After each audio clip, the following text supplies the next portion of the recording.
Hi, everybody. So yes, I want to tell you a story about something that actually just happened to me last Friday. I work in customer support for a video conferencing tool. And this is a story about the limits of remote communication, how to get your message across, and a very robust scientific conclusion based on 2 data points.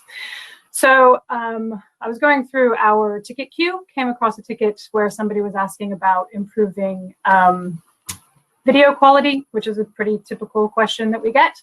And they'd included screenshots to give an example of what they were talking about. And I scrolled down the screenshots and saw that they were actually pictures of a funeral, because people are attending funerals via video conferencing now. And I just, it was just one of those moments when I got really overwhelmed with sadness about the way the world is and that this is what people have to do. And it just really got to me. It was the end of a Friday afternoon, you know. So I just started sobbing at my desk.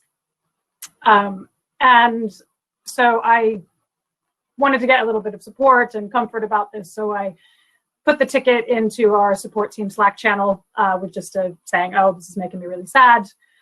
And I was just looking for just a virtual hug. That's all I needed. But what I got back was advice about how to answer the tickets, some of the technical aspects and troubleshooting tips and all this. And, it wasn't what I was looking for at all. And my first instinct was to get a little bit frustrated with my team that, why aren't they just comforting me like I wanted to be? But then I remembered that, online communication is difficult and it's also a two-way street. So I went back to the original post that I'd put and looked at it again and realized that I wonder if I've chosen the wrong emoji to convey the emotion I was feeling. So the one I chose, this is where I share my slides, was this one.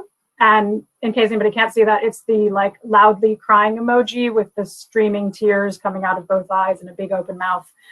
And it occurred to me that I often use this emoji, and I think other people do as well, as a sort of tongue-in-cheek hyperbole. Oh my God, that's so sad. And it maybe doesn't actually convey that I was genuinely upset.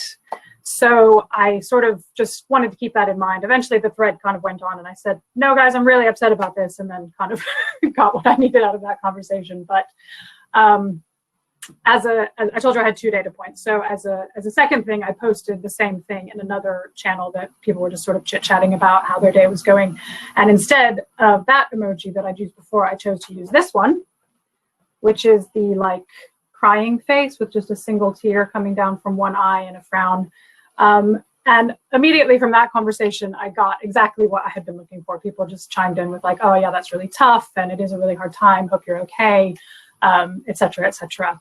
So it just was a good example of how much, maybe an emoji can affect the tone of the conversation. So you're very welcome to get in touch with me with questions. I don't know if you'll have any because that's literally the whole story. But I am interested if other people have examples of maybe when you've used the wrong emoji and have conveyed the wrong message, and if you're able to fix it, because I'm just really fascinated by how emojis aid online communication.